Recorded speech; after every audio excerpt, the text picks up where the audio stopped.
श्रीमद् भागवत के प्रथम स्कंध के प्रथम अध्याय के द्वितीय श्लोक में व्यास जी ने भागवत के अनुबंध चतुष्टय का निरूपण किया है। व्यास जी महाराज कहते हैं, धर्मः प्रोक्षित कैतवोत्र परमो निर्मत्सराणां सताम् वेद्यं वास्तवमत्र वस्तु शिवदम् तापत्रयोन्मूलनम्।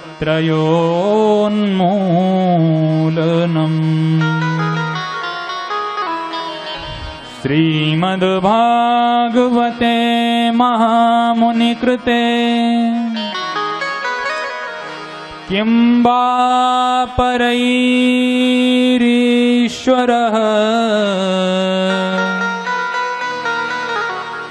सद्यो हृद्यवरुध्यतेऽत्र कृतभिः शुश्रूषुभिस्तत्क्षणात्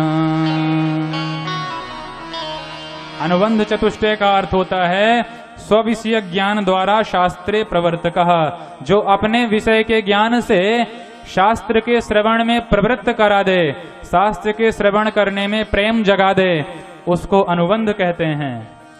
श्रोत्री प्रवर्तनाय ग्रंथादौ अनुबद्धमानः इति अनुबंधः। श्रवण करने में प्रीति उत्पन्न करने के लिए जिस विषय का निरूपण ग्रंथादौ माने ग्रंथ के प्रारंभ में किया जाता है उसको अनुबंध कहा जाता है। और श्रीधर आचार्य जी कहते हैं, इदानीं श्रोत्र प्रवर्तनाय श्री भागवतस्य कांडत्रय विशेषभ्यः सर्वशास्त्रेभ्यः श्रैष्ठ्यं दर्शयति धर्म इति। श्रवण में प्रवृत्त कराने के लिए कांडत्रय 3 कांड होते हैं धर्म में। उपासना के 3 कांड होते हैं, ज्ञान कांड, कर्म कांड और वैराग्य कांड। इसी को उपासना का क्रम कहते हैं। तो तीनों कांडों में जो वर्णित धर्म है वो धर्म है जीव का सहज धर्म, और उस धर्म से भी बढ़कर के एक सर्वश्रेष्ठ धर्म होता है जिसको कहते हैं परम धर्म। तो सर्वशास्त्रेभ्यः श्रेष्ठ्यम दर्शयति, सभी शास्त्रों से बढ़कर के श्रेष्ठता पूर्वक जहां धर्म का निरूपण किया गया है उस ग्रंथ का नाम है श्रीमद् भागवत। क्यों? क्योंकि अत्र श्रीमती सुंदरे भागवते परमो धर्मो निरूप्यते। इस श्री समलंकृत सुंदर श्रीमद् भागवत कथा में परम धर्म का निरूपण किया गया है। परम धर्म किसे कहते हैं? उदाहरण से देखें कि बेटा अपने माता पिता की सेवा करता है, यह धर्म है। तो धर्म 2 प्रकार के होते हैं, एक तो स्वार्थ पूर्वक किया गया धर्म और एक निस्वार्थ किया गया धर्म। बेटा मैया बाप की सेवा अगर इसलिए कर रहा है कि चलो 4 भाई थे तो चारों में बंटवारा हो गया, अब अगर माता पिता की सेवा हमने कर ली तो जो माता पिता के अंटी में बंधा हुआ धन है वो उनके जाने के बाद हमारा हो जाएगा।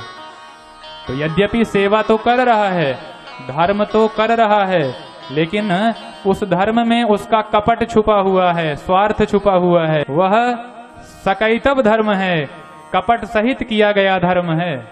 लेकिन अगर वही बेटा अपने मैया बाप की सेवा केवल उनकी खुशी के लिए करने लग जाए कि हम माता पिता की सेवा करते हैं तो हमारे माता पिता को सुख होता है, और जब इस भाव से पुत्र अपने माता पिता की सेवा करता है तो उसका यह कर्म ही परम धर्म कहलाएगा। ऐसे ही भगवान से हम प्रेम तो करते हैं, पर भगवान से हम सहेतुक प्रेम करते हैं। कैसे? घर में कोई समस्या आई तो हमने मंदिर की ओर दौड़ लगाई, और मंदिर जाकर के भगवान से हम कहते हैं, हे बिहारी जी हमारी भैंस खो गई है।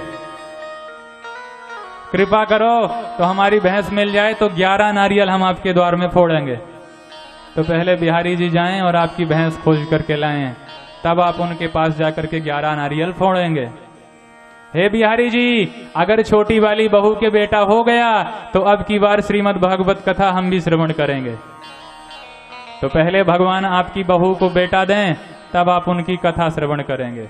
तो यद्यपि आप धर्म तो कर रहे हैं, भगवान में विश्वास तो है, लेकिन अभी आपके मन में संसार की कामना है, तो यह परम धर्म नहीं कहा जाएगा। परम धर्म तो कहा जाएगा अहेतुक्य अप्रतिहता ययात्मा संप्रसीदति। धर्मः प्रौज्झित कैतवोत्र परमो प्रकर्षेण उज्झितम कैतवम फलाभिसंधि लक्षणम कपटम यस्मिन् सह। जहां कपट का बिल्कुल त्याग करके और धर्म की कामना की जाए, उस धर्म को परम धर्म कहते हैं। और प्रशब्देन मोक्षाभिसंधि अपनिरस्तः, प्रशब्द से व्यास जी बतलाना चाहते हैं कि भक्त तो मोक्ष की भी कामना नहीं करता है, भक्त को मोक्ष भी नहीं चाहिए, भक्त को तो भगवान का अपवर्ग पद भी नहीं चाहिए। और भागवत में ही यह बात व्यास जी कहते हैं कि एक सच्चा भक्त भगवान से क्या चाहता है, तो केवल और केवल भगवान की भक्ति चाहता है, केवल और केवल भगवान का प्रेम चाहता है। ननाक पृष्ठम न च पारमेष्ठ्यम न सार्वभौमं न रसाधिपत्यम न योग सिद्धि रपुनर्भवं वा समंजसत्वा बिरहैयकांक्षे। एक सच्चा भक्त जो होता है, एक अहेतुक भक्त जो होता है, जिसे भगवान से कुछ भी नहीं चाहिए, वो न स्वर्ग के लिए भगवान की भक्ति करता है, न धरती के साम्राज्य के लिए भगवान की भक्ति करता है, न परिवार प्राप्ति के लिए भगवान की भक्ति करता है, न अपवर्ग प्राप्ति करने के लिए भगवान की भक्ति करता है। तो वो भक्ति क्यों करता है कि जन्म जन्मांतर में, जन्म जन्म में भगवान की केवल प्रीति प्राप्त होती रहे। और इसी बात को गोस्वामी तुलसीदास जी ने रामचरितमानस में बाली के प्रसंग में कहा है। अब नाथ करी करुणा विलोकहु देहु जो बर मांगऊ जहि जोनी जन्महु करम बस तह राम पद अनुरागहु। अब नाथ करी करुणा विलोकहु देहु जो बर मांगहु। अब नाथ करी करुणा विलोकहु देहु जो वर मांगहु। जिहि जोनि जन्महु करम बसता राम पद अनुरागहु। तह राम पद अनुरागहु। तह राम पद अनुरागहु। भगवान से उनका भक्त मुक्ति की कामना नहीं करता है। भक्त तो कहता है, हे प्रभु, हम अपने प्रारब्धानुसार बहुत बार इस संसार में आए जाएं, हमेशा भव बंधन में पड़े रहें, हमारा आना जाना इस संसार में लगा रहे, लेकिन जहीं जोनि जन्महु कर्म बस, अपने कर्मों के प्रारब्धानुसार मैं जिस भी योनि में जन्म लूं, कुकर सूकर मानव दानव जो कुछ भी बनूं, बस शर्त इतनी है कि हे हरि तहाँ राम पद अनुरागहूं, बस वहां मुझे आपका प्रेम प्राप्त होता रहे। इसलिए प्रशब्देन मोक्षाभिसंधि अपनिरस्तः, केवलम ईश्वराराधन लक्षणों धर्मो निरूप्यति। और इसी तरह के धर्म का निरूपण इस श्रीमद् भागवत ग्रंथ में किया गया है। इसलिए यह ग्रंथ प्रधान है, इसलिए यह ग्रंथ पुराण तिलक है, पुराणों में सर्वश्रेष्ठ है। तो ग्रंथ श्रवण, अगर ग्रंथ इतना दिव्य है तो ग्रंथ श्रवण का अधिकारी भी कोई अच्छा व्यक्ति ही होगा। अगर ग्रंथ इतना दिव्य है तो ग्रंथ श्रवण का अधिकार भी उसे मिलना चाहिए जिसमें कोई अच्छी विशेषता हो। तो व्यास जी कहते हैं जी सर, हम ग्रंथ श्रवण का राइट उसी को दे रहे हैं जिसमें यह योग्यता हो। कौन सी योग्यता? तो कहते हैं निर्मत्सराणाम सताम।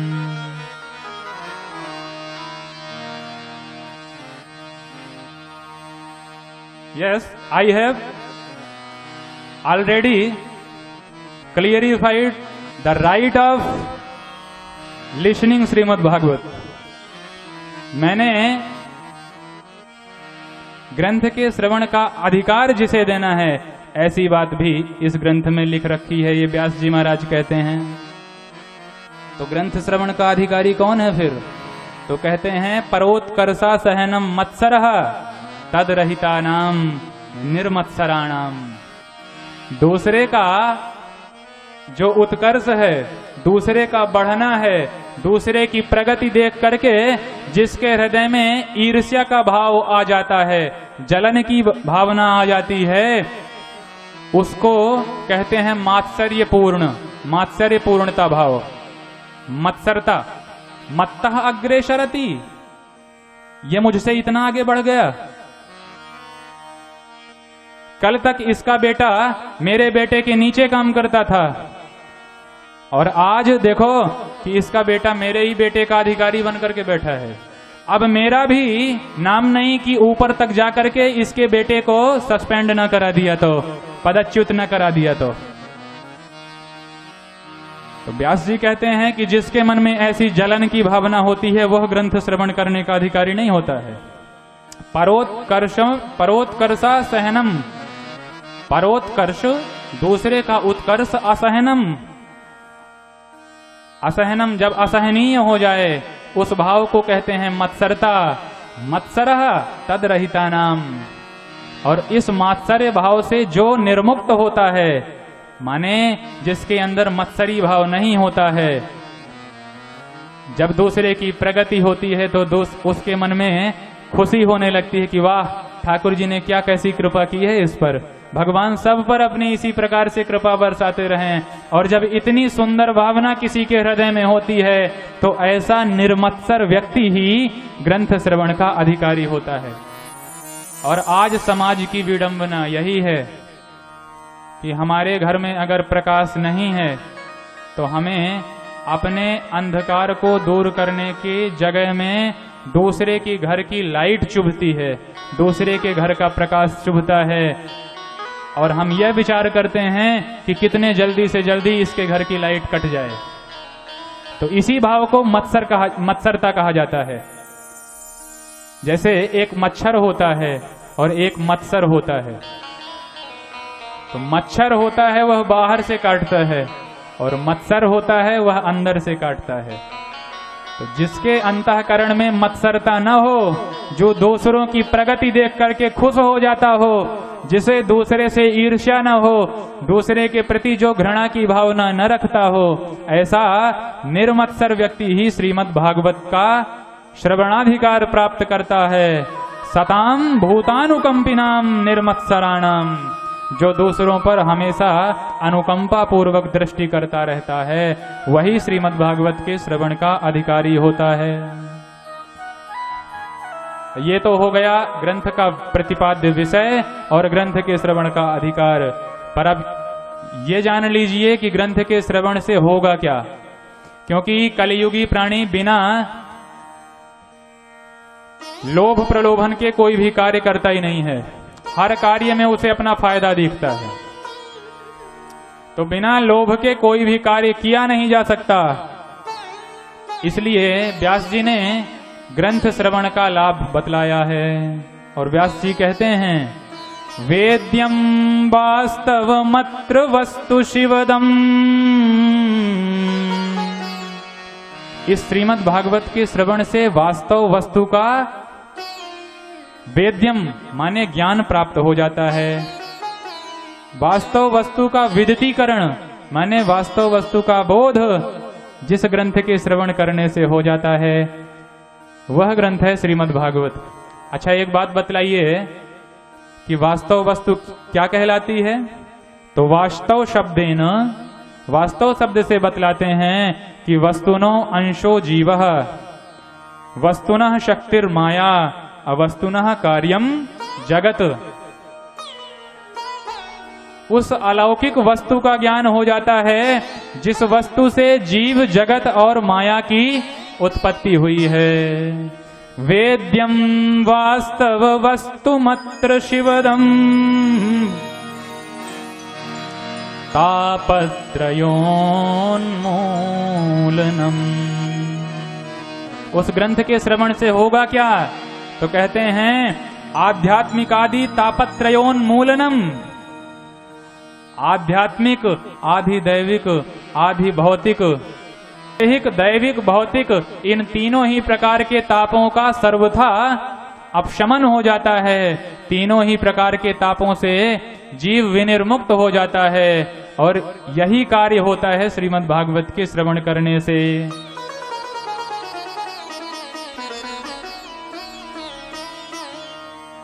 और इस श्रीमद् भागवत के श्रवण से जब वास्तव वस्तु का बोध हो जाएगा तो उससे क्या होगा? तो बोले शिवदम, शिवदम कल्याणदम। शिवदम अर्थात कल्याण कर देने वाला ज्ञान होगा वह, जब आपको वास्तव वस्तु का बोध हो जाएगा। तो श्रीमद् भागवत के श्रवण करने से वास्तव वस्तु का बोध होगा और कल्याण होगा। अब कल्याण होगा कि नहीं होगा ये कैसे जाने भाई? क्योंकि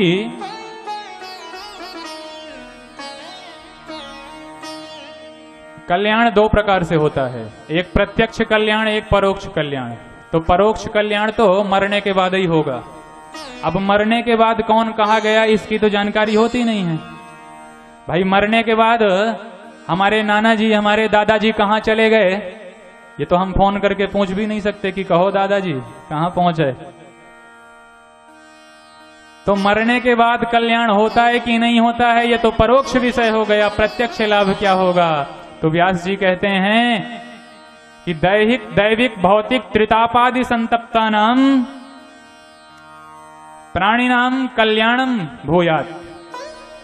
जो दैविक भौतिक त्रिताप से संतप्त प्राणी हैं उन तापों की आत्यंतिक निवृत्ति होती है।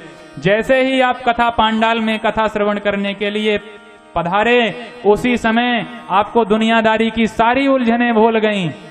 ग्रह कारज नाना जंजाला ते अति दुर्गम शैल विशाला। आपको अपने घर गृहस्थी की सारी उलझनें भूल जाती हैं और आपका जो मन है वह मुग्धता को प्राप्त कर लेता है, प्रसन्नता को प्राप्त कर लेता है। तो ये हो गई शोकों से आत्यंतिक निवृत्ति और यही कार्य करती है श्रीमद् भागवत की कथा। बोल भागवत भगवान की जय। सद्यो हृद्यवरुध्यतेऽत्र कृतभिः शुश्रूषुभिस्तत्क्षणा। श्रीमद् भागवत के श्रवण करने से होगा क्या? तो कहते हैं अत्र तु शुश्रूषुभिः श्रोतुम इच्छद्भिः एव तत्क्षणा देवा अवरुध्यते हृदि अवरुध्यते। अभी आपने श्रवण किया नहीं है, श्रवण करने की इच्छा मन में जाहिर की है, श्रीमद् भागवत के श्रवण की अभिलाषा ही की है कि भैया फलानी जगह भागवत हो रही है, हमें भागवत श्रवण करने के लिए जाना है। और जैसे ही आपने मन में यह ठाना बस उसी समय शुश्रूषुभिः माने श्रोतुम इच्छद्भिः, शुश्रूषा श्रोतुम इच्छा शुश्रूषा सुनने की उत्कट उत्कंठा का उदय जिस क्षण आपके हृदय भवन में हो गया, बस उसी समय आपके चित्त में आकर के वे मुरली मनोहर, वे चितचोर आकर के हमेशा के लिए चिपक जाते हैं, अवरुद्ध कर लिए जाते हैं, अवरुद्ध हो जाते हैं। और यही कार्य होता है श्रीमद् भागवत श्रवण करने से। यहां पे अवरुद्ध शब्द कहा है, विराजते नहीं कहा, अवरुद्धते कहा है। सद्यो हृदयवरुध्यते कृत भी। एक बार भगवान आते हैं तो भक्ति मैया भगवान को अपने प्रेम के जाल में ऐसा जगड़ती हैं, ऐसा पकड़ती हैं कि फिर ठाकुर जी अगर हृदय से निकलना भी चाहें तो हृदय से निकल नहीं पाते हैं। क्यों? क्योंकि भक्त का हृदय काम, क्रोध, लोभ, मोह, ईर्ष्या, द्वेष, छल, कपट, दंभ, पाखंड इत्यादि से विनिर्मुक्त हो जाता है। और जब हाउस एम्प्टी हो जाता है तो फिर ठाकुर जी उस भवन में अपना कब्जा कर लेते हैं। और जब ठाकुर जी अपनी प्राण प्रिया भक्ति महारानी के साथ भक्त के हृदय में विराजमान हो जाएंगे तो निश्चित रूपेण जीव का कल्याण होगा, इसमें किसी भी प्रकार का संशय नहीं है। और इसी बात को श्रीमद् भागवत के अनुबंध चतुष्टय में व्यास जी महाराज प्रतिपादित करते हैं। बोल भागवत भगवान की।